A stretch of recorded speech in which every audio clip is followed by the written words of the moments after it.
Hi folks, it's Adam, it's the South End Guy Paranormal.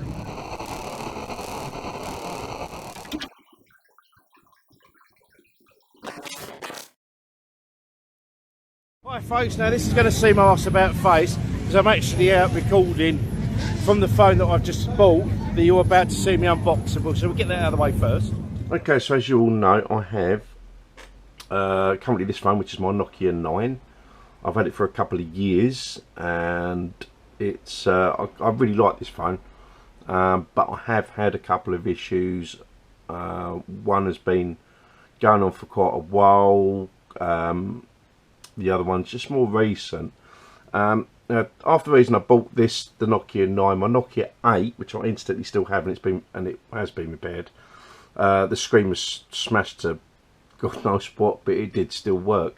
The digitizer was a bit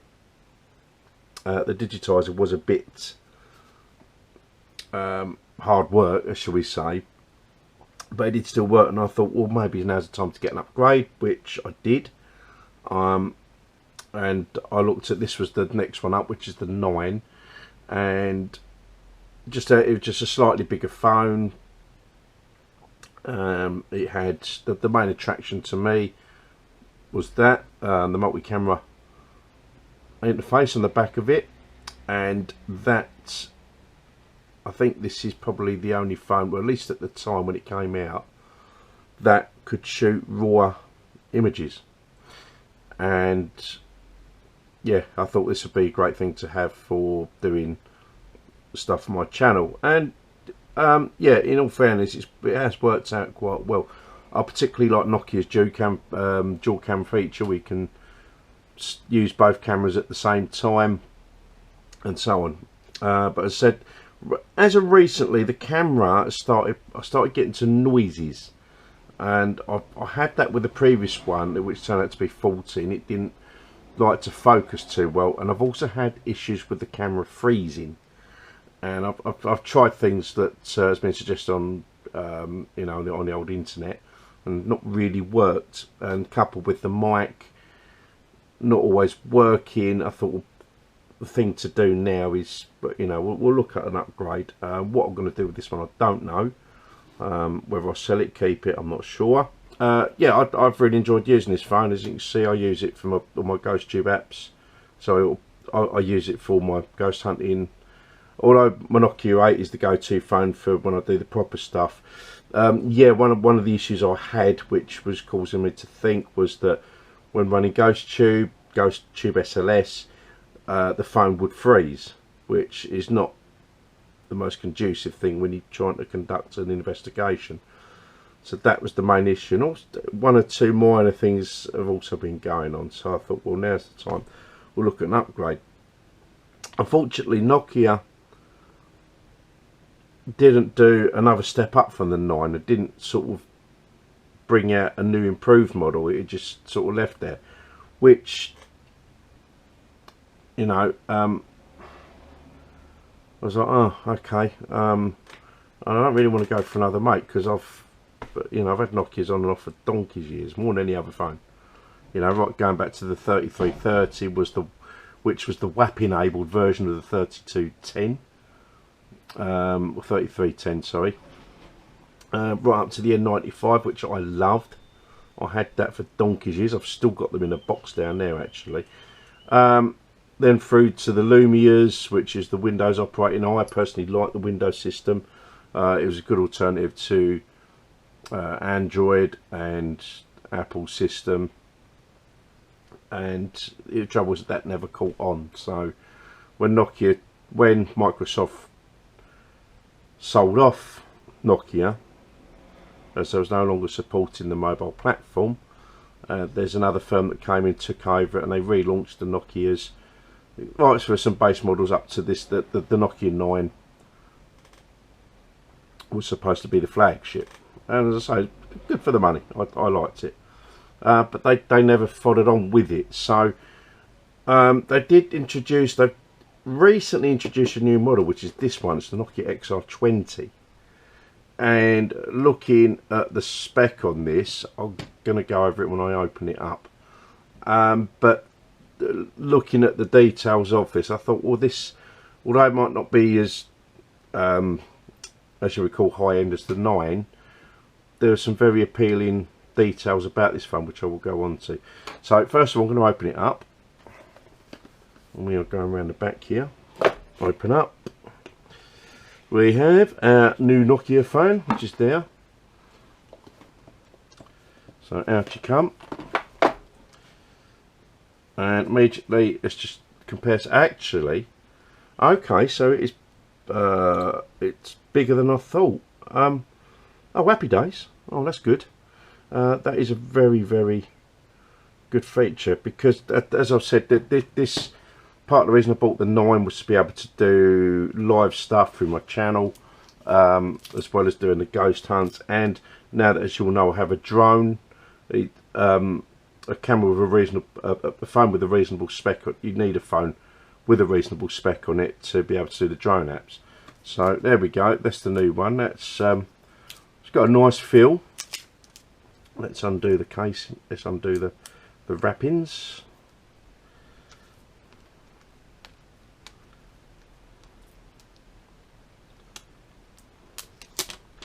Now also this one comes with Android 11, and I think the previous set, including the Nokia 9, stopped at Android 10. So hopefully there should be some new improved features.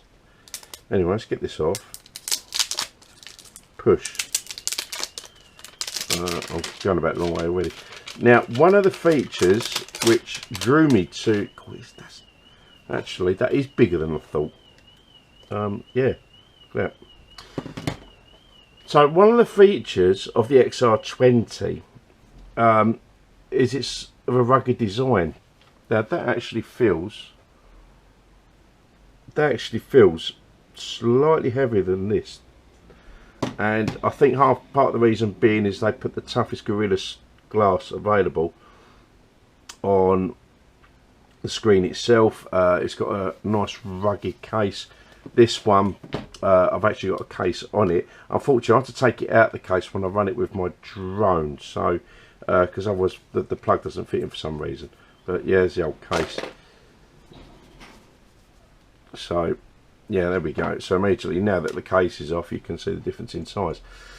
Yeah, this has got its own built-in case, and that has got such a solid feel to it. I'm liking that. So there we go. There's the two phones unboxed. So I'm just going to clear away quickly, and just going to go through the next bit, which is in here.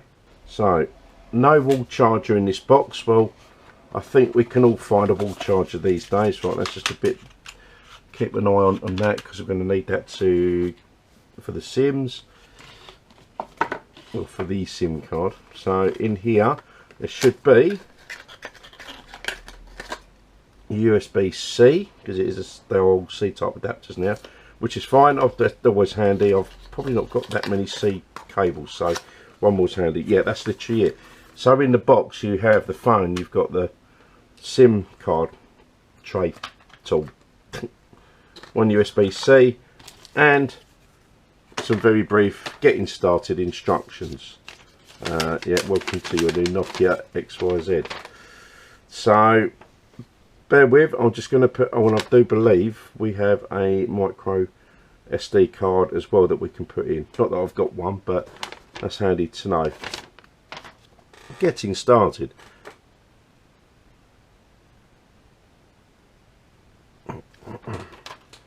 First of all, I'm going to take the SIM out of here.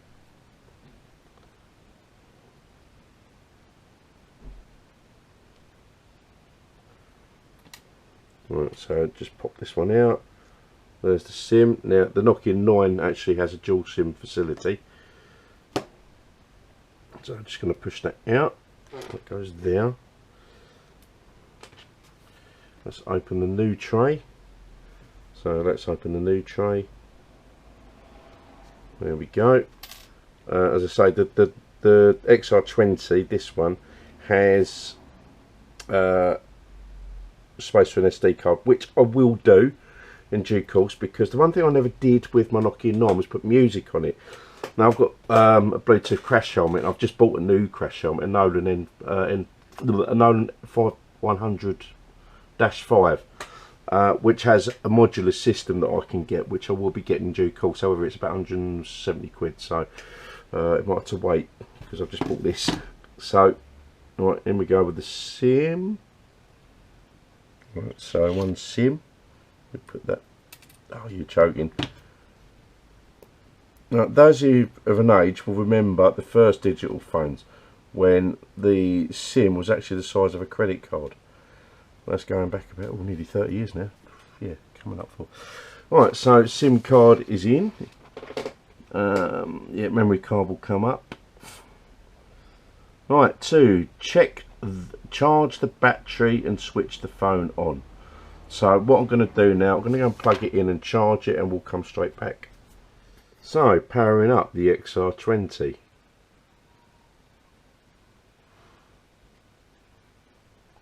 It's Android 1. Now, one of the things I like about the Nokias when they came back out again with Android is that you were given Android 1, so there's no unwanted apps that come with it. It's just a bare bones Android, which is good because then you can add what you want on it. So, right, welcome English, United Kingdom, let's go.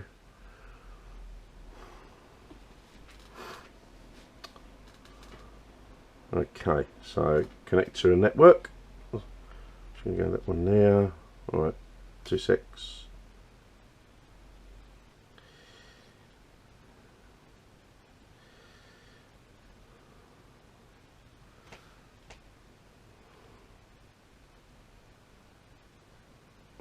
So, right, it was doing the old updates.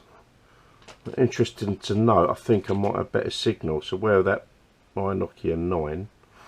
Interesting to know, it looks like I've got better phone signal. So whether my old one's lost a few bits over time, so I've dropped it in XYZ, it could be a reason why.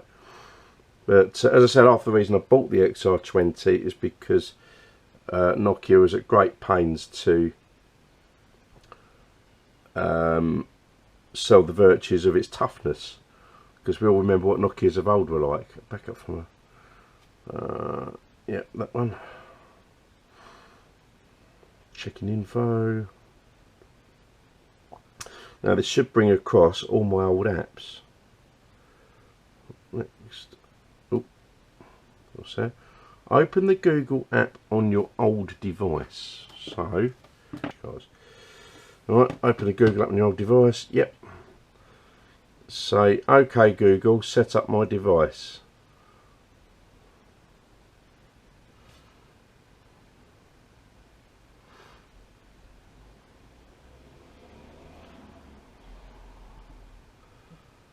OK Google, set up my device.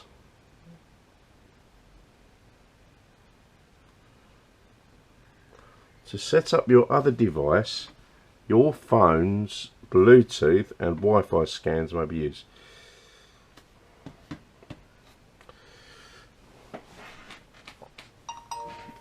Almost finished. Okay. Confirm your old Nokia 9 screen lock. Yep. Right. Choose what to restore.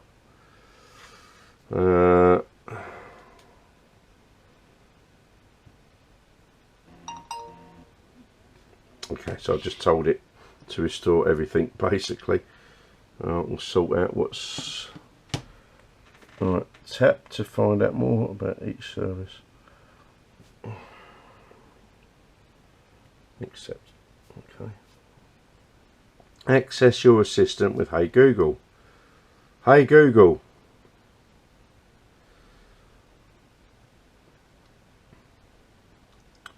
Just press for assistant.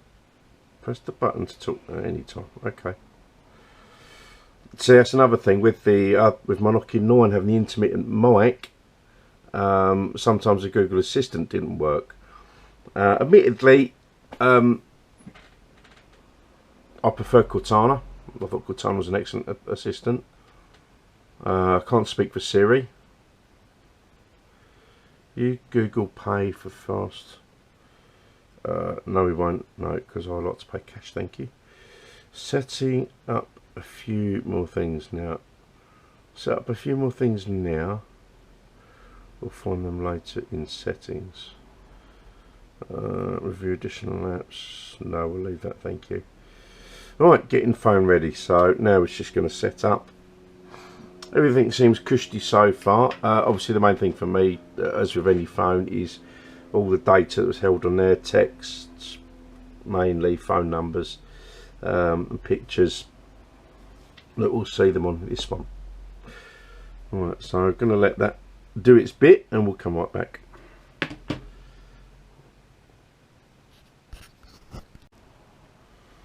Okay, so yeah, just using the Google thing to do its bit. Ready to go. Let's go. Oh no, my signal has gone down. I'll appear to have a text. Alright.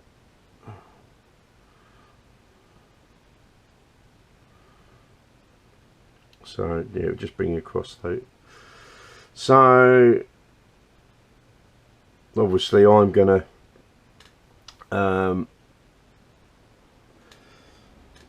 customize this for my own bits, because obviously my go-to maps will go on here. Yeah, and as I was saying, this phone has a Nokia selling the virtues of its toughness. As I already explained, it's got the toughest Google, but the toughest Gorilla Glass available. The case, it's oops. The case, it's yeah, it's like a tough case, like you'd buy as an aftermarket accessory for your phone. And also there is a slight lip. There is a slight lip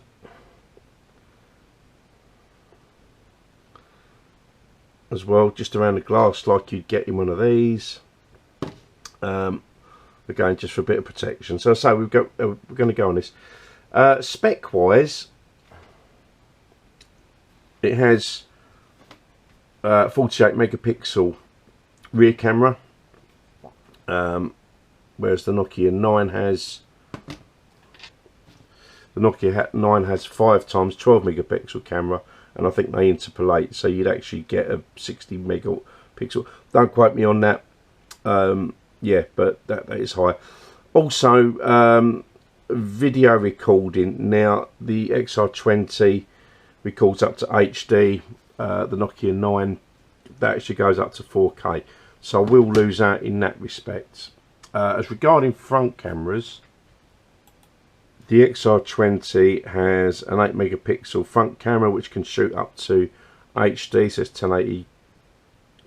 The front camera can shoot up to 8 megapixel and has a 1080 HD video recording, against the Nokia 9, which actually has a 20 megapixel front camera and will shoot up to 4K from its front camera as well.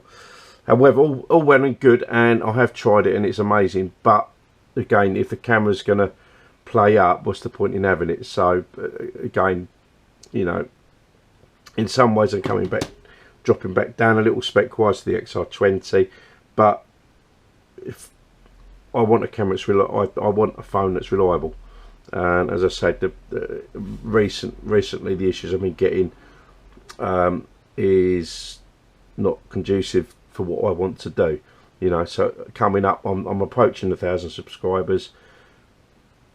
So I want to be getting out and doing live mobile vlogs and stuff, which that's when I need a phone that's going to work properly. So the other reason I like the XR20 against the Nokia 9 is, with the Nokia 9 you've only got one interface, which is the USB-C. Excuse the case, it is a bit battered now. Now when I had the Nokia 8, that was USB-C as well, but it had a separate port for headphones. Now with the XR20, that actually has it. It has USB-C interface there, plus it has a separate jack as well, which is also handy if I want to plug you know, especially handy if I want to plug an external mic in. You know, this one I had immense trouble because I wasn't sure whether the mic was working or whether to use an external mic.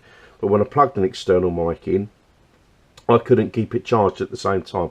Hopefully going back to this one, I'll be able to remedy that. So if I want to run a radio mic, I can do so. I can also keep the phone charged at the same time. And just looking at the specs of the screens, that is slightly larger, 6.67 as opposed to 5.99 inches of this one. So that's good. I'll just say, for some reason, because I didn't check the size of the screen, I was expecting something slightly smaller, back to maybe Nokia 8, but it's not. So yeah, I mean, overall, you know, not being able to shoot 4K aside, but that's not an overriding issue. Particularly as most of the recording I do is with my camcorders, and when I'm going to be going live I won't be doing 4K anyway, so I would need this phone.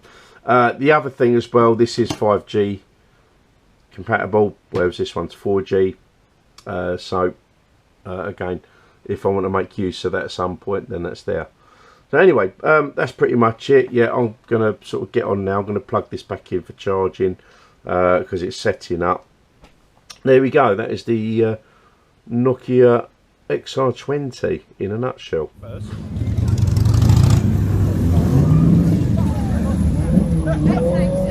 So this recording is brought to you semi-live from Hastings, because the 1066 runs today, and yeah, it's as you can see, this is just a little bit and it's really rather busy.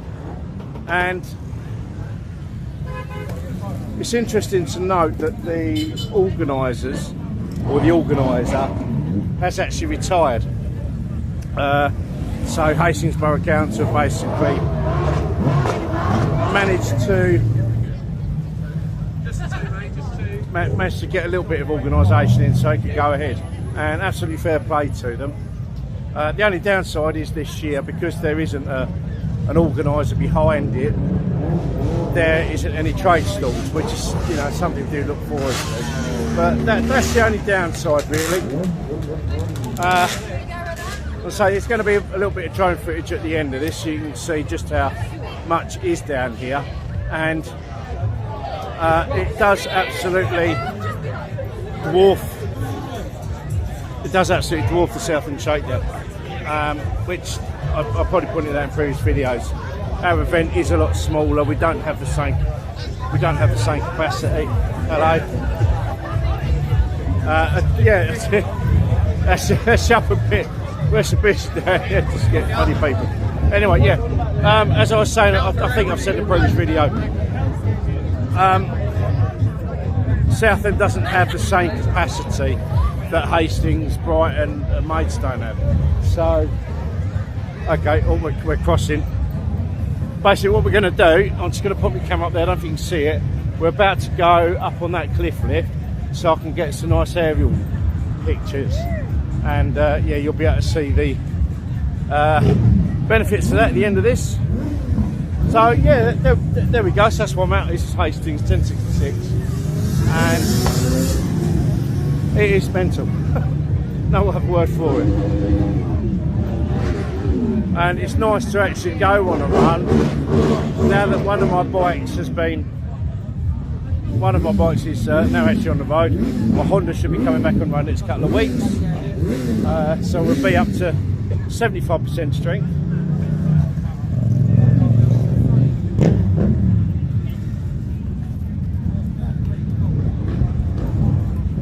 Yeah, this is just up towards the far end. I mean, basically Seafront does stretch and probably about the same length as what Southend does, but the actual layout of the town is different to the city of Southend, if you know what I mean. And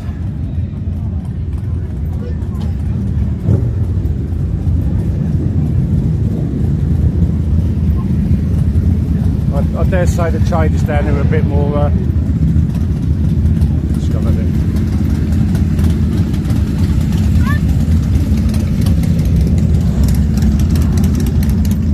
itinerary. He's been playing with that already.